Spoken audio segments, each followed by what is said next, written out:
मीरपुर नाम के शहर में तेजस अपनी पत्नी नीरू के साथ रहता था।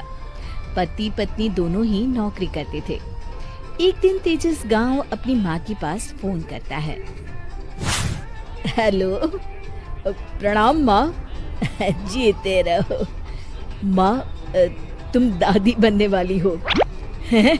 अरे वाह, ठीक है बेटा, मैं कल ही आती हूँ। जब माँ जी शहर पहुंची तो बेटे बहू ने बहुत अच्छे से स्वागत किया। लीजिए माँ जी चाय। अरे गर्मा गर्म पकोड़े ले आओ माँ के लिए। नीरू रसोई में गई और 2 मिनट में ही पकोड़े ले आई। जी ये लीजिए। बहू जादू से बनाए हैं क्या? अभी तो रसोई में गई थी। यम्मी। माँ जी, शीला रसोई में पकोड़े तल रही है, मैं बस लेकर आई।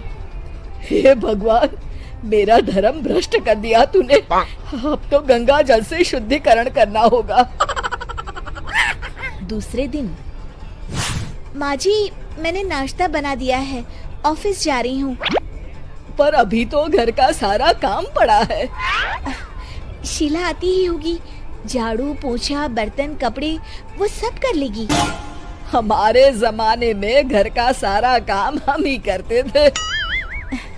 जी माँ जी, आप बहुत होशियार हैं, मैं घर ऑफिस दोनों नहीं संभाल पाती। तो जरूरत क्या है घर से बाहर जाकर चाकरी करने की? वैसे भी घर का काम खुद करने से घर में बरकत आती है, समझी? पर माँ जी। पर वर कुछ नहीं, इस महीने की पगार मिले फिर ऑफिस बंद। हाँ। रात को नीरू तेजस से कहती है, सुनिए जी, माँ जी बोल रही थी कि मैं नौकरी छोड़ दूं। वैसे ठीक ही तो है, अभी तुम्हें आराम की जरूरत है। फिर भी आराम कहाँ, शीला को छुड़ाने के लिए बोल रही थी। तो अब 24 घंटे में इतना काम तो कर ही सकती हो। पर जॉब पसंद है मुझे, घर पर मन नहीं लगेगा। अगले दिन जब दोनों ऑफिस के लिए निकल रहे थे मेरी तो कोई कीमत ही नहीं है इस घर में। माँ जी, आजकल महंगाई बहुत है, रहन सहन भी बदल गया है, दोनों नौकरी करते हैं तभी ठीक रहता है। अच्छा, तू कहना क्या चाहती है? मेरा बेटा तुझे बिठा के खिला नहीं सकता? तू ही इस घर का खर्च चला रही है, हैं? नहीं माँ जी, मेरा वो मतलब नहीं था। मतलब खूब समझती हूँ, ये बाल धूप में सफेद नहीं किए मैंने। हाँ। अब तो ये रोज का काम हो गया था। तेजस भी रोज की झिकझिक से परेशान हो गया था।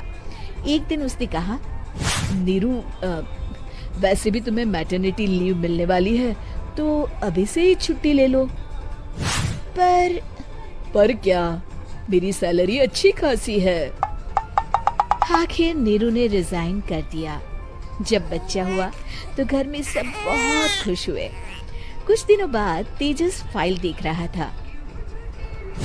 क्या हुआ तेजस, कुछ परेशान लग रहे हो? अब हाँ, वो हमारी जितनी सेविंग्स थी वो तो हॉस्पिटल में और छठी के फंक्शन में खत्म हो गई है नीरू।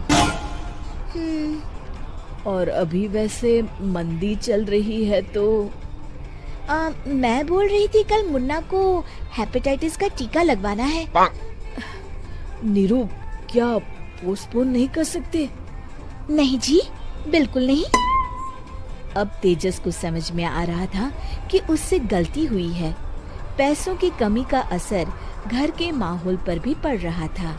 अगले दिन, बेटा मेरा चश्मा और ये दवाइयाँ ले आना, पर्चा देते हुए माँ जी ने कहा। जी। तेजस, मुन्ना के लिए दूध का डिब्बा और डायपर भी ले आना, और ये किराने के सामान की लिस्ट है, इसे भी लाना है। तेजस गुस्से में लिस्ट मरोड़कर फेंकता है और चिल्लाता है, पैसे क्या पेड़ पर उगते हैं? ये ले आना, वो ले आना। अरे पर ये जरूरत का सामान ही है। वो गुस्से में बिना कुछ कहे ऑफिस चला गया। अरे लंच तो ले जाइए। नीरू दौड़कर डिब्बा पकड़ाती है। एक दिन खाना खाने के बाद, नीरू, अब तो मुन्ना कुछ बड़ा हो गया, तो अब तुम वापस ज्वाइन कर लो ना जॉब। पर इस रिसेशन में जॉब मिलना बहुत मुश्किल है। ट्राई तो करो। फिर मुन्ना? माँ जी है ना, और एक फुल टाइम मेड भी लगा लेंगे। पर माँ जी, उन्हें तो पसंद नहीं। तभी माँ जी वहाँ आ जाती है और प्यार से नीरू के सर पर हाथ फेरते हुए बोलती है, अब मेरी समझ में आ गया बहू, पहले के और अब के समय में अंतर है। तुम काम शुरू करो, मुन्ना की जिम्मेदारी मेरी। मेरी प्यारी माँ जी। ये कहकर नीरू उनके गले लग गई। शिक्षा, परिवर्तन संसार का नियम है, हमें भी समय के साथ चलना चाहिए। उम्मीद है कि आपको हमारी ये कहानी पसंद आई होगी। कृपया हमारे चैनल को सब्सक्राइब करें और सभी अपडेट्स के लिए बेल आइकन जरूर क्लिक करें। और हाँ, वीडियो लाइक और शेयर करना मत भूलिएगा। Bye bye.